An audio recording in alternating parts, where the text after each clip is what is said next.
Welcome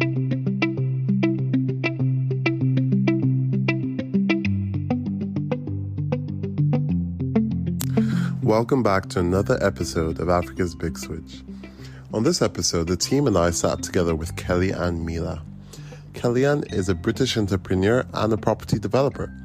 She's also a chairperson and co-founder to Energy Capital and Power, an African investment platform that focuses on working with presidencies, ministries, and private companies across the African continent to promote investments into the infrastructure and the energy space. The company has hosted a number of different events since its inception in 2016. Key events in Houston, Washington, D.C., London, Riga, Cape Town, and the likes. And they've also worked with a number of leading global players within the energy space, such as Chevron, BP, ExxonMobil, and Shell. We've really enjoyed speaking with Kelly-Ann, and really hope you enjoy this episode. Hi again, and welcome to another episode of Africa's Big Switch. My name is Bolaji, and I'll be co-hosting with Joshua. We have a special guest today. Her name is Kelly-Ann Mealia. She is the co-founder and chairperson of Energy Capital and Power. And hi. Hi, Welcome. thanks for having me. Thank you. You're welcome. So, could you tell us a little bit about yourself, Kelly? Thanks, Bolaji. Well, as you said, I'm a co-founder and chairperson of Energy Capital and Power, and I've really had the honor of building this organization alongside my two co-founders, James and Giovanni, of creating a platform for African energy where we bring together stakeholders, investors, government and private sector to do deals in the African energy sector, and also highlight what Africa Energy is doing and the business opportunities specifically in the core markets that we work in, which are South Sudan, Libya, the MSGBC region, which is Mauritania, Senegal, the two Guineas and the Gambia, Angola, Equatorial Guinea, and Namibia. Thank you for that intro. That was really good, very Pan-African. And I think, like I said before we started recording, I'm looking forward to speaking because you have so much experience, and I think it's be valuable not just to me and Josh, but also to people listening. Question: how did you go from geography at uni to the energy space and building something around investment and finance? Okay, so one of the great things about geography is that you have a really rudimentary understanding of geology. So like when I first started to get into oil and gas, I could at least understand some of the concepts. So in terms of going from geography to energy, I had completed an internship at EY to win a place on that graduate scheme. And I really didn't want to do it, but it was the safe option as it were after university. So I deferred my offer to become an accountant at EY, and then I went traveling for what was supposed to be 6 months, turned into nearly 18 months. I was in South America, living in Argentina and then Colombia, and I couldn't find a job, unfortunately, in Colombia, and I had to make a call on the graduate job at EY. So I ended up declining the job and finding a new opportunity doing media sales for an oil and gas publication. So they were based in Turkey. And so I got hired virtually over Skype. That was in 2013, which was pretty unheard of in those days. And I got a kind of crash course in oil and gas. And my first assignment was in Trinidad and Tobago, then moving on to Equatorial Guinea, then on to Brunei. So those were really three different but super interesting oil and gas markets. So I really got a deep understanding talking to loads of energy executives, government officials regarding their oil and gas strategy. And so that's how I got into energy. It's not something that I'd ever kind of foreseen, but I really loved it. I loved the markets that I was working in. And I really came to understand how important oil and gas is in the wider energy mix in terms of energy security and also in development. So that is my journey into oil and gas. That's so cool. And it's so interesting how life works. because I can imagine now you're building something you're quite passionate about. And speaking about that, could you maybe tell us why you decided to build this platform, to build this business, the Energy Capital and Power?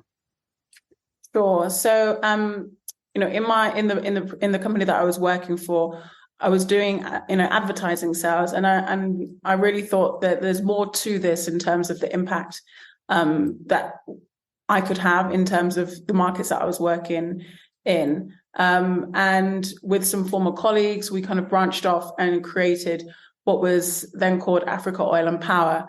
And the mission then, I guess it still is the mission today, was to give a platform to African energy companies, specifically the juniors and independent, small and medium-sized enterprises who are working in various energy sectors, and to promote an African energy agenda as opposed to having that from a, whether it be a European or North American view. So that was the mission then. So we started off with one event in Cape Town. This was just as the price of oil was tanking in 2016. So people thought we were crazy, but we persevered. And year by year, we kind of broadened the focus in terms of the markets that we looked in. So our first event in 2017 was in Cape Town, and that was a Pan-African event. In 2017, we added South Sudan. In 2018, we added a London event. 2019, we worked in Angola for the very first time, and we did 2 events in Equatorial Guinea, one for APO, the African Petroleum Producers Organization, and one for GECF, which is the Gas Exporters Countries Forum. I think I'm getting the acronyms all correct. And, we went from strength to strength in terms of the markets that we were covering. In 2021, we added MSGBC region and also Libya. We also did 2 events in the US. And for us, it was always having a clear agenda whereby we are bringing to the fore, creating a profile for the markets that we're working in. And one of the key things that we did in order to achieve this is that we are very content focused, which didn't make a lot of sense to be investing so heavily in having a dedicated editorial team and covering African energy news on a daily basis. So we always wanted to be content led. And I think that's been the foundation of the company from the very beginning. And it's really differentiated us in terms of how we've grown and how we've kind of navigated the landscape in terms of promoting investment in the African energy sector. Thanks for that. That was quite detailed and amazing. I have to say you're very well traveled. Not as well traveled as I'd like to be. There's still several places that I need to go see. Wow, that's ambitious. So a question I had for you, actually, if we just kick off, is you mentioned a number of key countries you focus on, so Namibia and a few others. I was wondering, out of curiosity, how did these become your key markets? Were they just because, that was where you made the first entry into having like an event for SMEs, or was there some other reason? I mean, the market that we've worked or like had a relationship with the longest would be Equatorial Guinea. I know I worked there back in 2013 and, maintained good relationships. And, our network was based, a lot of our network was from there, but then we kind of were able to tap into other markets like Nigeria and Ghana, for example, in terms of attracting delegates and exhibiting and sponsoring companies. The reason why we focused on those markets are, ordinarily, you don't hear a lot of news from those markets. In terms of the African continent, the countries that get the most kind of airtime would be Nigeria, Ghana, South Africa, Kenya. And so we knew there was an opportunity to provide more information and more regular updates on the energy sector in these, what I like to call them, these emerging or frontier markets, or ultra frontier, depending on how you view countries in terms of their kind of oil and gas production journey. So we went to the places where they could really benefit from partnering with us and having a platform to connect with different types of investors from around the world, and just having a level of visibility.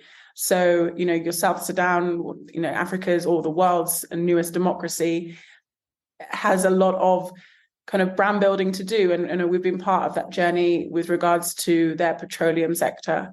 Same with Angola, for example. We've really been honored to work closely with the government and government agencies to build knowledge and content around Angola's oil and gas sector. So that's been super, super interesting. And, having the ability to partner with these countries, either at a presidential or ministerial level, Minister of Energy or Minister of Petroleum, has been really valuable and has allowed us to do a lot of great work in collaboration with those stakeholders. Thanks. And out of interest, if I was a small medium enterprise or in say Namibia, for instance, how do I get in contact with you? How would I kind of put my business in that hemisphere where I can connect with investors, etc.? So you can visit our website, which is www.energycapitalpower.com. You can complete one of our contact forms to get more information about how you can benefit from either attending one of our conferences or being part of our publications. We've actually got a Namibia Energy Invest publication that will be going to print in the next month or so. And that is a really exciting opportunity because Namibia has had some incredible discoveries as of late and is kind of dubbed the ultimate frontier in terms of oil and gas. The discoveries that have been found are world leading. And, we are putting together the Energy Invest edition to kind of showcase what opportunities there are across the energy value chain in the country. So if you are a Namibian small, medium enterprise focused on energy, but also related sectors such as logistics, engineering, who are in place to really grow and scale and connect with international partners, please do get in touch. And equally, if you're interested in learning more about the Namibian energy landscape, please do stay tuned for the release of the publication. Perfect. Thanks for that. And who are your typical international investors, and what kind of markets or projects per se, do they typically focus on? So we work with some of the world's biggest energy companies, so the likes of Exxon, BP, Halliburton, Schlumberger, Chevron, who else? Eni, Total. And then we work with a range of banks as well, who are actively funding energy and oil and gas projects across the continent. We also work with smaller family offices, for example, who are looking at having a exposure to oil and gas deals as well. Cool. Thank you. Thank you very much for that. Sounds like you're a very busy person. I don't know how you manage everything you do. But building on what Josh said, I think I'm interested to understand what the investment landscape in large energy projects are. So the last episode we did was with Hubert Waterings, and the episode is out now on our podcast, on our streaming platforms. And he works with the World Bank, and he's a lawyer by profession, and he works on the large dam projects and looks at it from a legal side. Just, I guess, from your experience and from the things you've been exposed to, can you give us like an idea of where a lot of the capital investments go to in Nigeria? Is it in large dams, solar, still oil and gas? What does that mix look like? Okay, I'm going to answer this a bit more generally because I don't have the knowledge or the stats and talks about in the investment landscape. So, but I'm just going to give you like some examples. So in terms of the investment landscape, I think a lot of the bigger projects hog the limelight, these multi-billion, especially, like the dams in Congo, for example, there's opportunities in other markets to look at tidal power. The mix is still quite broad in terms of how it's split up in terms of the energy generation. What I would say is that there has been an overall trend, and I think you've seen that since 2020, whereby a lot of, let's say, banks in developed countries have placed more restrictions on new oil and gas developments. And that has really made it more difficult for African energy or oil and gas projects to get funding. I would say that there have been certain banks who have kind of doubled down, the likes of Afreximbank, for example. They have been really instrumental in funding a lot of new oil and gas projects. You've got Nigeria's first floating LNG project. That's one of the primary backers is Afreximbank, for example. And I think, going forward, you're going to see a shift in terms of where investment is coming from. So less from, your global north and more looking east to the Middle East, for example. I know Saudi Arabia have earmarked a lot of funding for new energy projects. Qatar has been funding a lot of oil and gas exploration. There are partners, for example, in some of the discoveries in Namibia. They've also got interest in Angola. So I just think the mix or where the financing is coming from is going to differ from what's been happening historically. What I do want to highlight, though, is I think a lot of the larger oil and gas projects or energy projects in general are able to get funding eventually. I think where there is opportunity and where is often overlooked are the smaller projects, especially between, let's say, 5 and 20 million, because they wouldn't necessarily attract the interest of international financial institutions, and regional or local banks don't necessarily have the technical capacity or the risk inclination to engage in a project of that size. And so I do feel that there is a void, and we've had a lot of project owners reach out to us with that type of deal size, looking for investment. And I do feel that is where a lot of opportunity could be found if you are, let's say, a smaller international institution and you want to play in the African energy deal landscape between 5 and, let's say, 20-25 million USD. That is super interesting. So there's a lot of money to still go around. It's just maybe the way the money is going to come from might shift, like the source of that might shift. And you mentioned how maybe that started as a challenge in terms of the difficulty to get funding, and institutions like Afreximbank stepping in to kind of fill that gap as best as they could.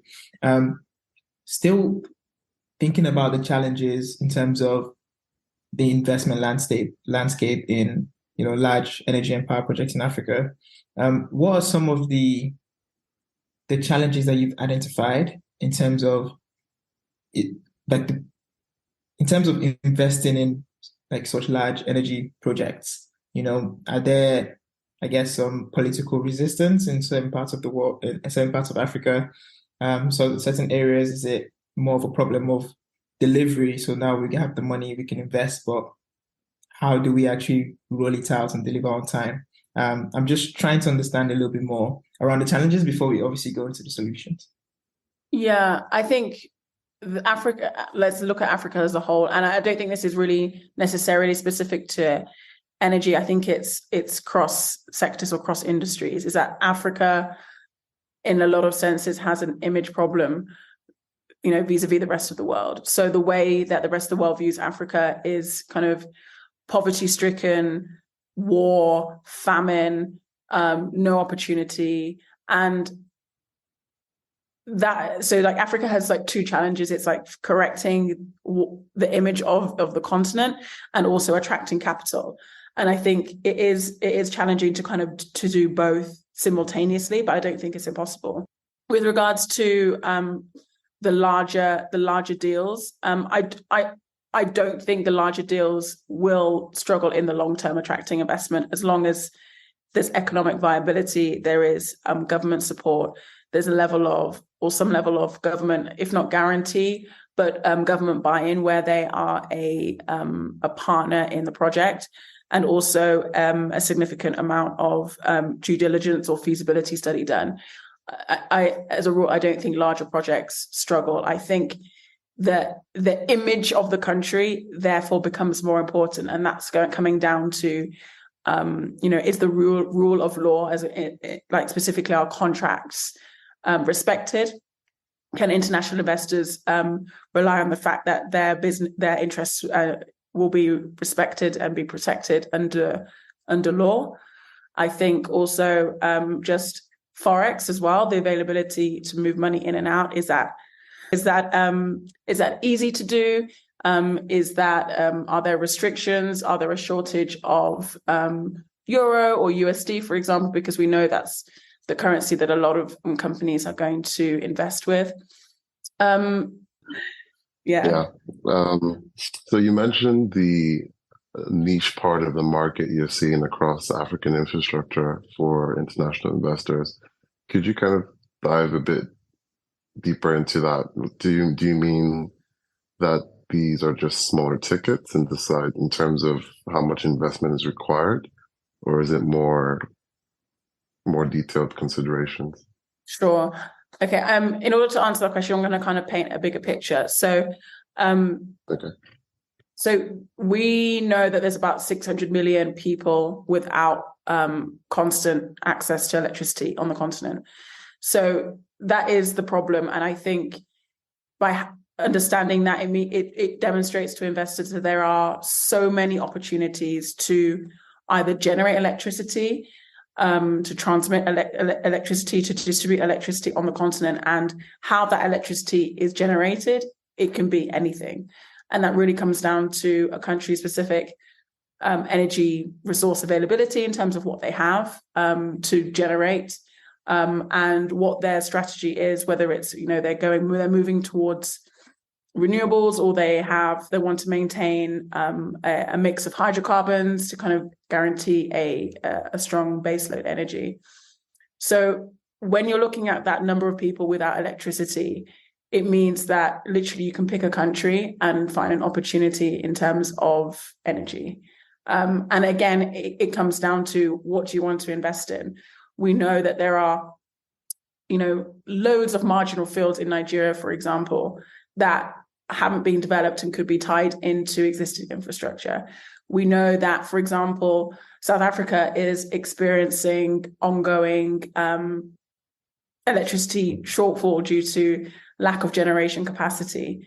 It has oil and gas, proven oil and gas reserves in the ground, but there doesn't seem to be any movement. So it's like, what else can be done to provide, to meet that shortfall while they are finishing off 2 new power stations, for example? Look at other countries like Mozambique. They've had huge gas discoveries, but the majority of the country is still under electrified. So what can we do to make sure that the domestic consumption is being met from its own natural resources instead of importation, for example? So the wider picture is that there's opportunity everywhere. It's a case of what country or what region do you want to focus on, and then digging down deeper again. What do you want? A renewable source? Do you want a hydrocarbon source? And looking for companies that you can partner up with to bring capital or technical capacity to get that project up and running and into a productive stage. Okay, that's really interesting. And then following up on that, the skills gaps, is there any perceived skills gap within the countries you work in, or is expertise brought in internationally to when these projects are kind of attracting large scale capital? Do they end up having international third parties running the plants, or is it Are they like skilled enough workers within the country to operate these plants? What you're getting at is local content and local capacity building. I think this is really varies country to country in terms of what type of workforce you're going to find. So, in markets that I've worked in, for example, like Equatorial Guinea, the education system there historically has not been strong, and it's a Spanish-speaking country. So when international oil and gas operators came into the country, they had kind of two barriers: is that we have to bring the workforce to a good level of education, and we also have to teach them English. So what it meant that you had a lot of Equatorial Guineans traveling abroad to take part in oil and gas training, but also to learn English, whether that be in the UK or the US, for example. If you look to a country like Namibia, for example, who is kind of putting together its oil and gas framework as it kind of has these huge discoveries and is debating, nationally, how do we manage this resource that we know is in the ground? How is it going to benefit wider society? The advantages of Namibia is that it's English speaking and it's got a good level of basic education. But what's lacking is that it's a country of 2 million people. So if you compare that with Nigeria, which is very populous, and you've got lots of students engaging in engineering courses, for example, or whatever it may be, logistics or finance, Namibia simply does not have that same vast population in order to find every single person who will work in the energy sector amongst the country. So it's very country specific, and I imagine that Namibia is going to have to bring in a lot of foreigners to plug the gaps especially in more senior technical positions, because there hasn't been that historic kind of oil and gas legacy that's been kind of fostered. And I hope they create, for example, an Institute of Petroleum or an Institute of Energy, whereby they can train school leavers and graduates up to fill those technical positions down the line. And I think, you have to have a gradual phase into, 80, 90% local content, because you have to have that skills and knowledge transfer at the beginning. And government has to do its part by kind of really pushing young people into wanting to embrace that sector, and giving them the support and institutions there whereby they can learn about energy and petroleum and become technically minded to work for across the energy sector. So it's really interesting when you're talking about I don't think there is like a continental wide approach. It's very, very specific to each market. But I think what the benefit is countries like Namibia, who are at the very beginning of their oil and gas journey, they can take the best practice from Ghana, from Nigeria, which has a very rich history when it comes to local content and capacity building. Nigeria was one of the first countries where you have these junior independent, owned by Nigerians, and who have from all across the company have Nigerian engineers and geologists who have come up in and got experience in some of the majors over the years. So a country like Namibia can take the best practice from other places and decide, okay, in our case, we know we have a small population, so we know we will need to supplement in terms of bringing international specialists in, and ideally phasing that whereby we have enough Namibians to run almost completely our energy sector. But you have to have maybe a 40-year time frame in mind in order for that to be achieved. I don't think it can be rushed, especially if you don't have a big history in petroleum. But I would say that Namibia does have a big history in mining, so there is a level of crossover there, which obviously is in their favor. I never actually considered the insight into the skills gap, so it's pretty cool to see how that works. And I agree with your call to action um, for more skilled workers to be educated within the countries as well. So thanks for that. Yes. Thank you, Kelly. And I found that really insightful as well.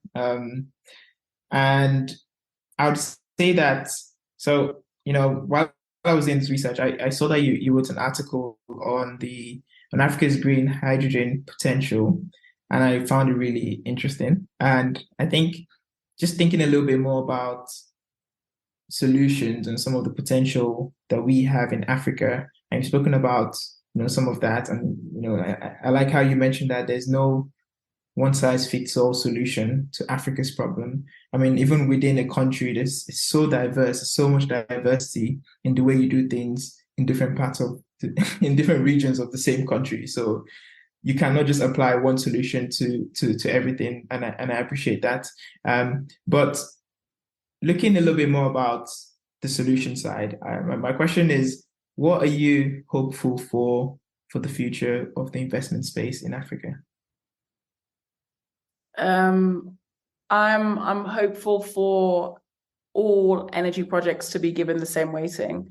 At ECP, we've got quite a unique position that we take, with the countries that we work within, our editorial position, whereby we believe the best solution is the resources that you have on hand. So if you are uranium rich, maybe it makes more sense to have a nuclear power station as opposed to creating a gas power plant and you have to import the gas from a neighboring country. If you have big, huge, beautiful rivers, then it makes sense to look at tidal. I think, as you say, there's not one solution that fits all. And I think countries and their leadership almost have to be brave enough to stand their ground and say, like, this is what we've got and this is what we're going to work with in order to have energy security for our citizens, in order to grow wealth and to fund development across the board, whether it be health, education, infrastructure, whatever it may be. And for the international community to respect that country's position and be like, okay, it may not align necessarily with our values and what our national politics may be, but we have to respect that this is a developing country and they need to industrialize and they need to make sure that every citizen has access to power, because that is the building block, that is the foundation of absolutely everything. So, I see all of this kind of noise and hype around, African fintech. It's like, yeah, fantastic, guys, but it doesn't make any sense if you don't have power to run your payment systems or to keep your Wi-Fi on.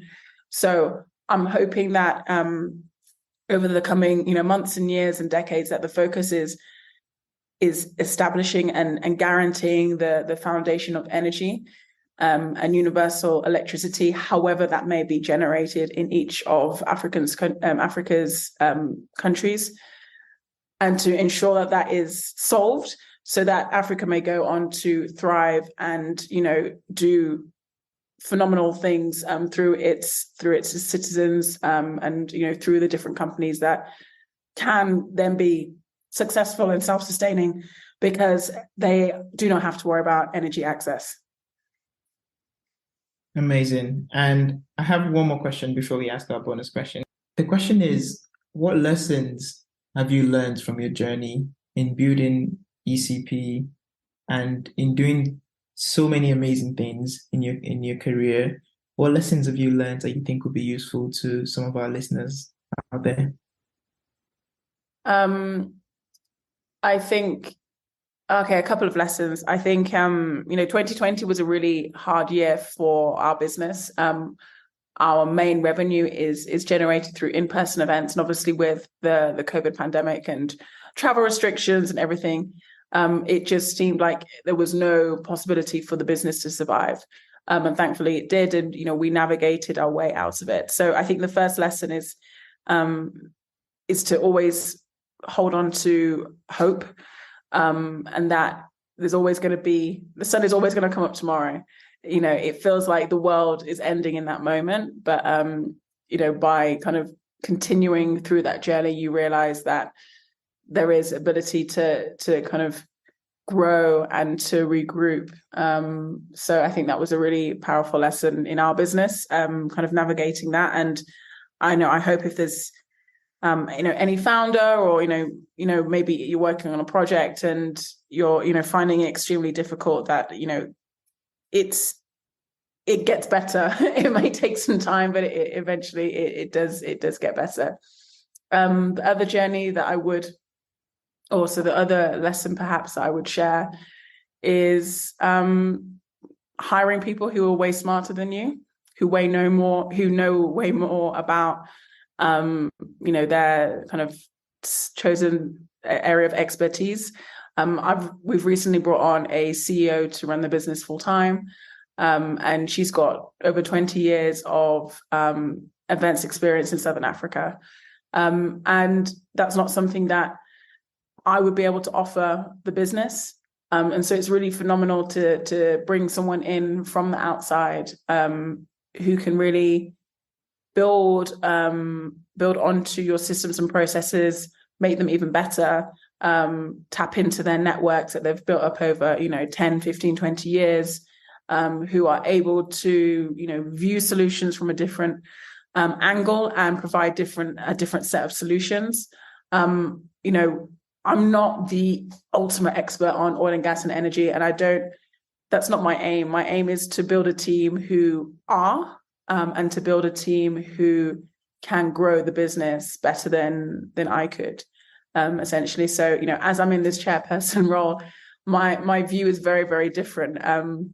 Someone asked me, for example, what is your day-to-day? And I'm like, I don't have a day-to-day as a chairperson, because my timelines are in months and quarters and years and 5 years.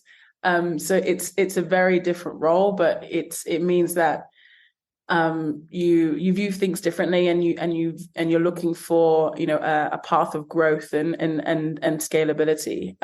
And so that kind of leads me to my last piece of advice as a founder. I think it's absolutely fine to get out of your own way. Just because you founded a company doesn't mean you're the best person to necessarily bring it into a new chapter of growth, especially if you've got very large ambitions, which we do.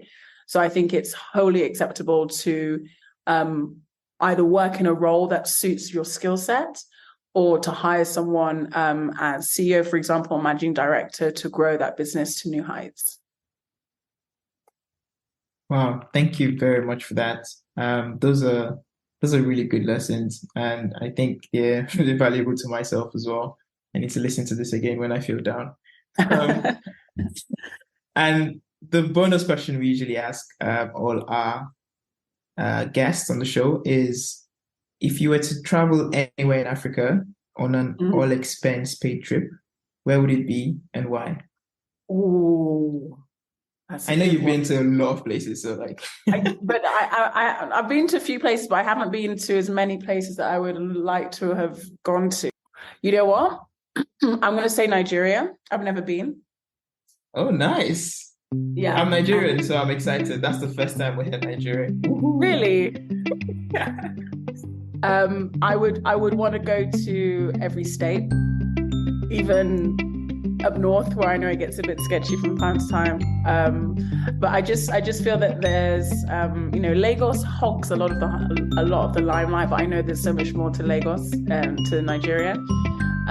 So I think I would want to really thoroughly travel and get to know Niger. That would be really cool. Love to see it. Love to see it. Thank you very much for this episode. I found it really insightful, and I really enjoyed the conversation. And I'm quite excited to see where ECP goes. You guys have done amazing. I'm a fan, I guess. And I think I'm just looking forward to seeing how things evolve over time. Thank you. Thanks for inviting me. It's a real pleasure to join you guys on the podcast. And, hopefully we get to connect again soon in the future.